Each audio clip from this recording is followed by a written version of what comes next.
प्रायोजक हैं cancer healer centre, a new beginning.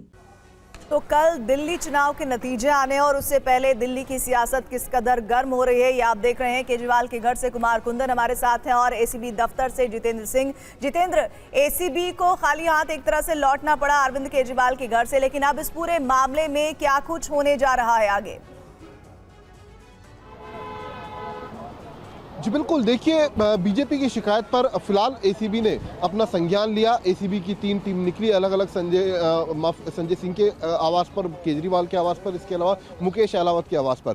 लेकिन अब एसीबी की कोशिश होगी कि आखिरकार जो आरोप लगाए गए हैं विधायकों की खरीद फरोख्त को लेकर, उससे जुड़े साक्ष्य जुटाए जा सकें, चाहे वो अरविंद केजरीवाल से लिए जाएं कि किस आधार पर उन्होंने ट्वीट किया, चाहे जो मुकेश अहलावत है जो उन्होंने नंबर दिखाया कि इस नंबर से उन्हें फ़ोन कॉल आया था कल, तो उस नंबर की डिटेल निकाली जाएगी, उनके फ़ोन का क्लोन लिया जाएगा, आखिरकार कब उनको फ़ोन आया, कितनी देर तक उनकी बातचीत हुई। तो कहा जा सकता है कि इस कंप्लेंट के ऊपर, बीजेपी की कंप्लेंट के ऊपर फिलहाल एसीबी एक्शन मोड में है। तमाम साक्ष्य जुटाने की कोशिश की जा रही है, इस केस से जुड़े जितने किरदार हैं उनके बयान दर्ज करने की कोशिश की जा रही है। उधर से कुछ देर पहले इसी एसीबी दफ्तर के अंदर खुद संजय सिंह पहुंचे थे, उन्होंने भी अपनी तरफ से एक लिखित में शिकायत दर्ज करवाई है, जिसको रिकॉर्ड पर ले लिया एसीबी ने। लेकिन अभी तक आम आदमी पार्टी की शिकायत जो रिसीव की गई, उस पर क्या एक्शन हुआ, इस बारे में अभी तक कुछ जानकारी नहीं मिल पाई है। लेकिन इतना जरूर है कि एसीबी फिलहाल पूरे तरीके से हालांकि जितेंद्र, बीजेपी की तरफ से कहा जा रहा है कि जानबूझकर आम आदमी पार्टी, चूंकि उसको दिख रहा है जिस तरह से एग्जिट पोल्स में सामने आ रहा है कि बीजेपी जीत रही है,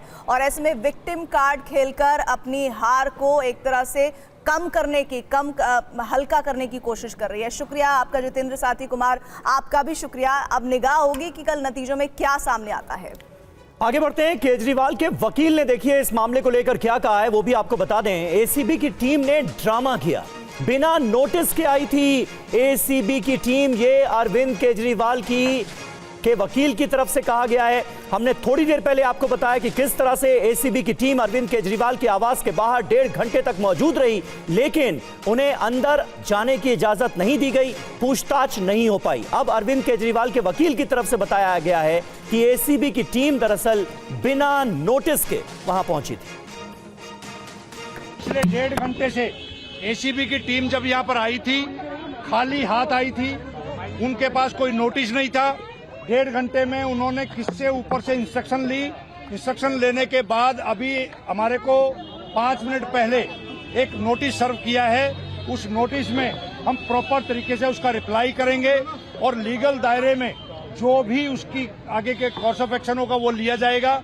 लेकिन हमने पूरे देश ने देखा जिस तरीके से बिना किसी तैयारी के ऑलरेडी कंप्लेंट हमारी एसीबी ऑफिस में संजय सिंह जी दे चुके हैं, उसके बावजूद जिस तरीके से यहाँ पर आके उन्होंने ड्रामा किया, ये पूरी तरीके से एलजी ऑफिस को मिसयूज करके, और ये सारा ड्रामा पूरे देश के सामने इसलिए किया गया है क्योंकि भारतीय जनता पार्टी चुनाव बुरी तरह हारने जा रही है। नोटिस में क्या है? नोटिस में कुछ नहीं है, जो ट्विटर का एक हवाला है। इवन उसमें जो कंप्लेनेंट है उन्होंने खुद कहा कि एलजी ऑफिस का पीएस उसमें कंप्लेनेंट है, ना उसकी कोई कंप्लेंट की कॉपी दी, ना कोई कंप्लेनेंट का नाम दिया, सिर्फ एक नोटिस है। उस नोटिस को हम प्रॉपर तरीके से रिप्लाई देंगे। और नतीजों से पहले चुनाव आयोग पर केजरीवाल ने फिर आरोप लगाए हैं। आम आदमी पार्टी ने वेबसाइट पर फॉर्म 17C जारी किया, ये केजरीवाल ने कहा है। इलेक्शन कमीशन ने अभी तक फॉर्म 17C अपलोड नहीं किया है। वेबसाइट पर हर बूथ पर डाले गए वोट का ब्यौरा है, यह अरविंद केजरीवाल कह रहे। देखिए उन्होंने एक और पोस्ट किया है, विधानसभा वार वोटरों की संख्या जारी नहीं की गई, हर विधानसभा के लिए हर बूथ का डेटा सूचीबद्ध किया है, यह अरविंद केजरीवाल कह रहे हैं। यानी अरविंद केजरीवाल इलेक्शन कमीशन पर आरोप लगा रहे हैं कि अच्छे तरीके से पूरी तरह से जो वोटिंग हुई उसका डेटा इलेक्शन कमीशन ने जारी नहीं किया है, इसलिए उन्होंने खुद ही अपनी वेबसाइट पर फॉर्म 17C अपलोड किया है।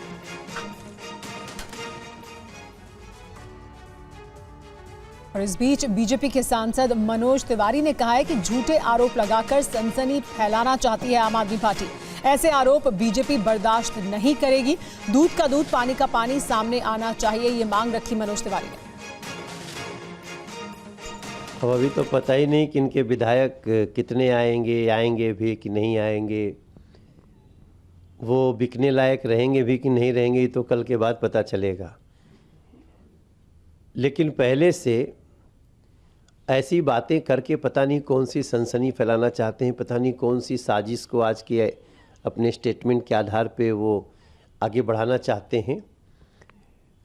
मुझे लगता है अब आगे अपने राजनीतिक जीवन में ट्वीट पे ही मिलेंगे अरविंद केजरीवाल। अब जनता तो इनको नहीं बिठाने वाली है, जिस प्रकार का इनका चाल चरित्र और इनका नियत रहा है। रही बात हॉर्स ट्रेडिंग की, उसको हम लोग निश्चित तो दिल्ली की सियासत में नतीजों से पहले घमासान मचा हुआ है।